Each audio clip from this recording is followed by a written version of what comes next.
இங்க கொடுத்துக்கிட்டு தான் இருக்க. அதில் எந்த மாற்று கருத்தும் இல்லை என்றதை நான் உறுதியாக நம்புகிறேன்.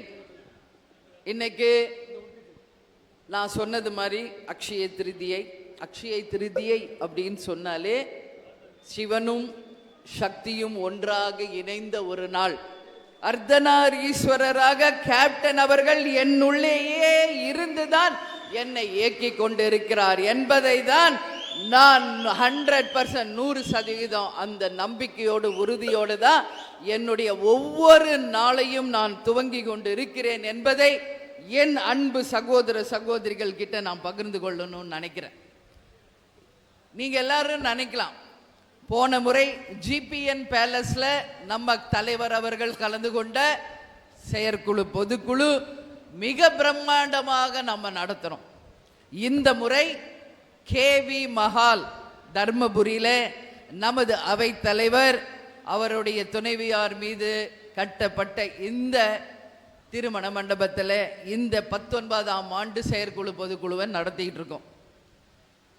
எப்பயுமே சென்னையில் தான் நம்ம நடத்துவோம், ஒருவரை காரைக்குடியில் நடத்தணும்.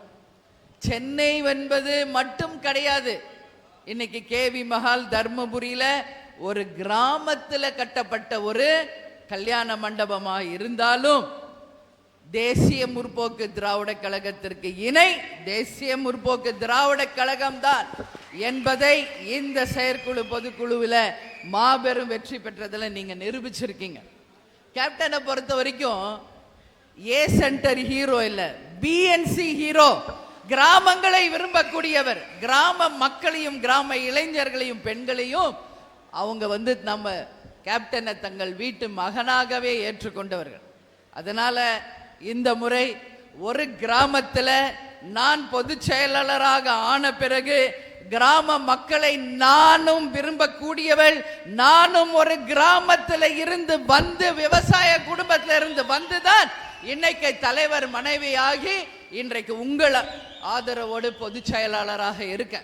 அதனால இன்னைக்கு இந்த கிராம பகுதியில் கேவி மஹால்ல 19ஆம் ஆண்டு நான் பொதுச் செயலாளராக பதவியேற்ற பிறகு நடக்கின்ற இந்த செயற்குழு பொதுக்குழுவை நான் ஒட்டுமொத்த விவசாயிகளுக்கும் கிராம மக்களுக்குமே இந்த செயற்குழு பொதுக்குழுவை நான் சமர்ப்பிக்கிறேன்.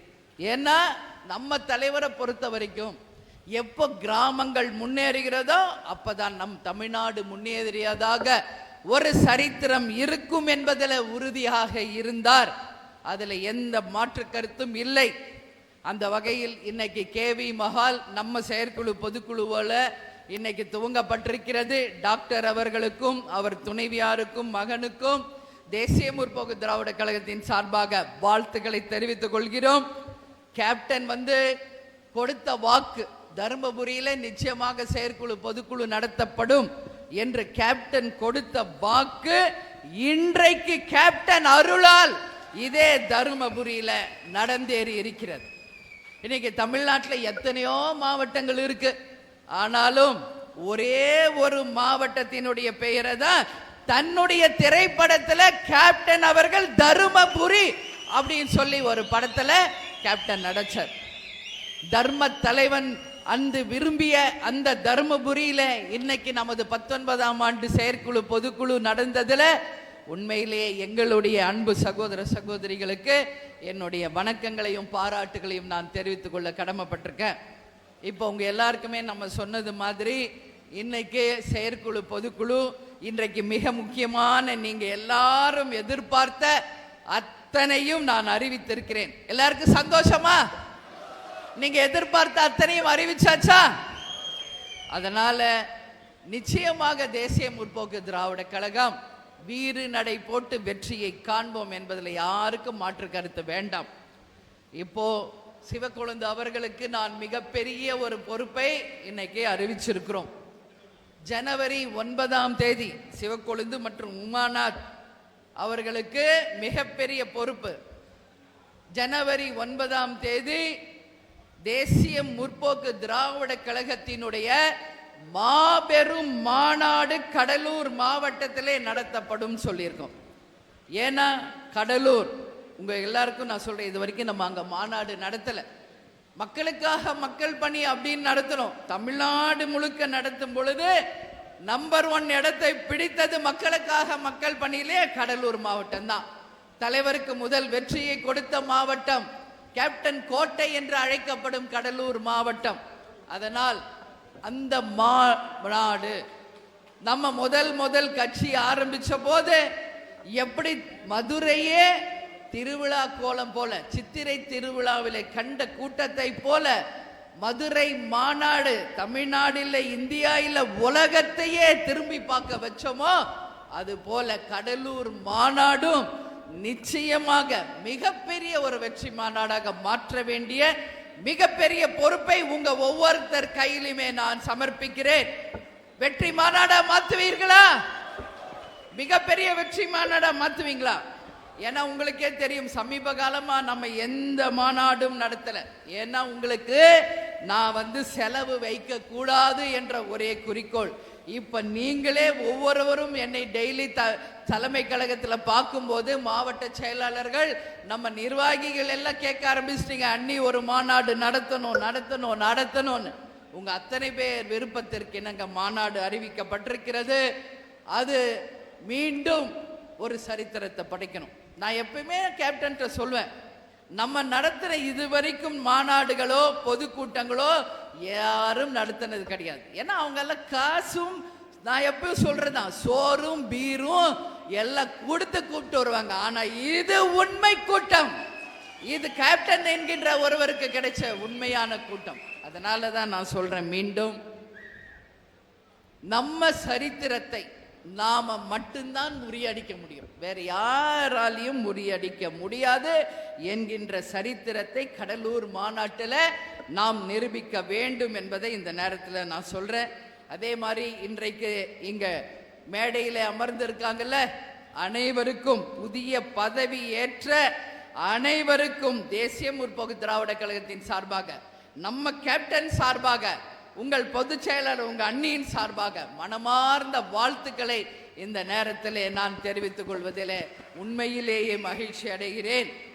இப்போ துணை செயலாளர்களாக 4 பேர், அவைத்தலைவரும் கொள்கை பயிர் செயலரும் நானும் மீண்டும் இந்த வாட்டி மீண்டும் தேர்ந்தெடுக்கப்பட்டிருக்கிறோம். மீண்டும் 3 பொது சுதீஷ் துணை செயலாளராக இருந்தாரு, இன்னைக்கு பொருளாளராக பதவியேற்றிருக்கார். சுதீஷ் பத்தி உங்களுக்கெல்லாம் எங்க கல்யாணத்துக்கு அப்புறம் தான் தெரியும். நான் ஒரு விஷயத்தை உங்ககிட்ட என் தம்பியா என் சகோதரனா ஒரு சில விஷயத்தை நான் பகிரணும்.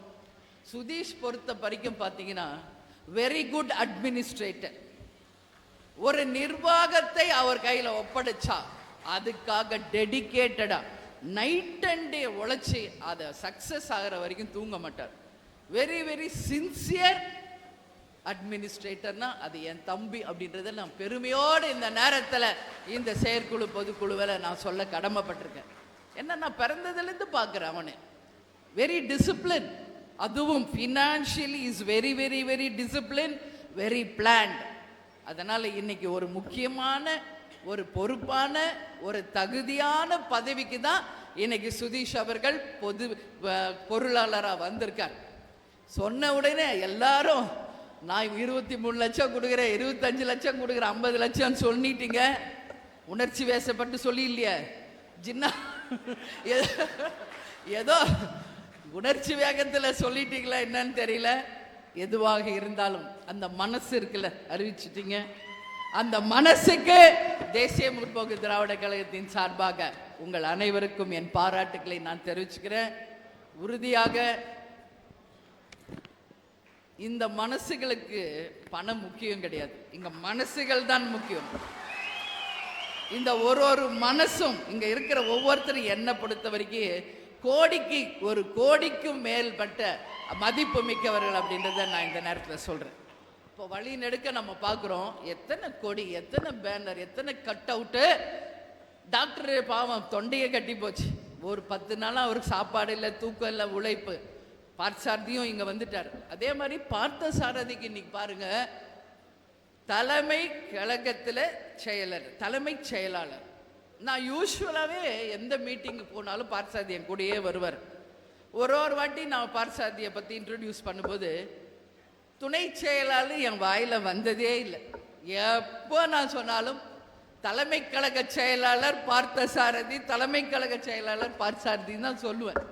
அது இன்றைக்கு மீண்டும் நிரூபிக்கப்பட்டிருக்கிறது. ஒட்டுமொத்த தலைமை கழகத்திற்கு அவர் இன்னைக்கு செயலாளராக பதவியேற்றிருக்கிறார். அதனால் அவருக்கும் மனப்பூர்வமான வாழ்த்துக்களை நாம தெரிவித்து கொள்ள கடமைப்பட்டிருக்கிறோம். 4 துணை செயலாளர்களும் விசுவாச ஆண்டில அக்ஷய திருதியிலே அள்ள அள்ள குறையாத விசுவாசத்திற்கும் நம்பிக்கைக்கும் உரியவர்களாக கழக நிர்வாகிகளும் தொண்டர்களும் இருக்கணும்னு சொல்லி இந்த நேரத்தில் நான் கடவுளை வேண்டிக்கிறேன். அதே மாதிரி இப்போ ஐடி விங் நம்ம பலப்படுத்துகிறோம். இப்போ செந்தில் இந்த துணை செயலர் ஆனதுனால ஐடி விங்குக்கும் இங்க இருக்கிற நிறைய பேருக்கும் மாற்றம் வருது. எல்லாமே நாளை இல்லை நாளை மறுநாள் கண்டிப்பாக அணிகளுடைய அறிவிப்பும் வெகு விரைவிலே வர இருக்கிறது என்பதை நான் தெரிவிச்சுக்கிறேன். நாளைக்கு மேடையில் தொழிற்சங்கத்தின் சார்பாக நம்ம தலைமை கழகத்தில் நாம் எப்பொழுதும் கொண்டாடுவது போல தொழிலாளர் தினம் கொண்டாட இருக்கிறோம். விஜய் பிரபாகர் அவர்கள் 3 நாளைக்கு சென்னையில் தான் இருப்பார். நீங்கள் புதிய நிர்வாகிகள் பதவியேற்றவர்களை சந்திக்கணும், வாழ்த்து சொல்லணும்னா சுதீஷ் இருக்காரு, பார்சாதி, இங்கே இருக்கின்ற 9 பேருக்கும் விஜய் பிரபாகருக்கும் தலைமை கழகத்தில் தான் இருப்பாங்க. நீங்கள் வந்து சந்திங்க, வாழ்த்து சொல்லுங்கள், உங்களுடைய கருத்துக்களை அவங்களோட பகிர்ந்து கொள்ளுங்கள், புகைப்படம் எடுத்து கொள்ளுங்கள் என்பதை நானே இந்த நேரத்தில் உங்கள் எல்லோருடையுமே சொல்ல கடமைப்பட்டிருக்கேன். அது மட்டும் இல்லாமல் மாநிலம், மாவட்டம், தொகுதி பொறுப்பாளர்கள் வெகு விரைவிலே நாம் அறிவிக்க இருக்கிறோம்.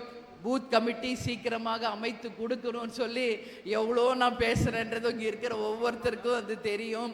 அதை வெகு விரைவில் சீக்கிரம் முடிச்சு தரணும்னு நான் கேட்டுக்கிறேன்.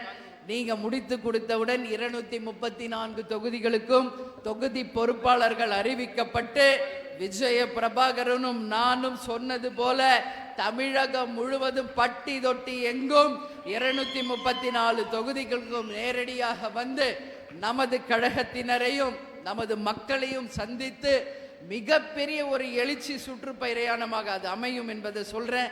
அதை மிக தெளிவாக பிளான் பண்ணி மிக சிறப்பாக அந்த திட்டத்தை வகுத்து பிறகு தலைமை கழகம் அதுக்கு உங்களுக்கு அறிவிக்கும் என்பதையும் இந்த நேரத்தில் உங்களுக்கு சொல்றேன். அதே மாதிரியாக தமிழகம் முழுவதும் நான் ஏற்கனவே சொன்ன மாதிரி கொடிகள் எங்கெல்லாம் கவர்மெண்ட் அனுமதிக்கலையோ அது பிரச்சனை இல்லை, அனுமதிக்கும் இடத்தில் மிக கொடி கம்பங்களும் கேப்டன் சிலையையும் அமைத்து கழகத்தின் வளர்ச்சிக்கு மீண்டும் ஒரு கின்னஸ் சாதனையை உருவாக்கணும்னு நான் கேட்டுக்கிறேன். அதே மாதிரி மாவட்ட கழக செயலாளர்களுக்கு வெகு விரைவிலே தலைமை கழகத்தில் மாவட்ட செயலாளர் கூட்டம் நாங்கள் நடத்த இருக்கிறோம் என்ற அறிவிப்பும் உங்களுக்கு சீக்கிரம் வரும். அனைத்து மாவட்ட செயலாளர்களையும் நாங்கள் தலைமை கழித்து அவங்களோடு உரையாட இருக்கிறோம். எதுக்கு? 234 தொகுதிக்கும் தொகுதி பொறுப்பாளர்களும் அடுத்த கட்ட நகர்வை பற்றியும் நாம கலந்து ஆலோசிக்க இருக்கிறோம். அதுபோல எல்லா அணிகளையும் அழைத்து தனித்தனியாக தலைமை கழகத்திலே கூட்டம் நடத்த இருக்கிறோம். எல்லாமே கட்சியினுடைய வளர்ச்சிக்காக தான் அப்படிங்கிறத இந்த நேரத்தில் உங்க எல்லோருக்கும் தெரிவித்துக் கொண்டு, ரொம்ப டைம் ஆயிடுச்சு, 3 மணி ஆக போகுது. அதனால இந்த கூட்டத்தை மாபெரும் வெற்றி செய்த அனைத்து பேருக்குமே என்னுடைய நன்றிகளை தெரிவித்துக் கொண்டு, இயன்றதை செய்வோம், இல்லாதவர்க்கே தமிழன் என்று சொல்லடா, தலை நிமிர்ந்து நில்லடா, நமது முரசு 8 திக்கும் வெற்றி முரசு கொட்டும் என்று கூறி அனைவரும் போய் உணவருந்தி எல்லாரும் பத்திரமா போய் வீடு சேருங்க. எல்லாரும் பத்திரமா போய் வீடு சேருங்க. எல்லாம் பத்திரமா போய் வீடு சேருங்க. நான் வந்து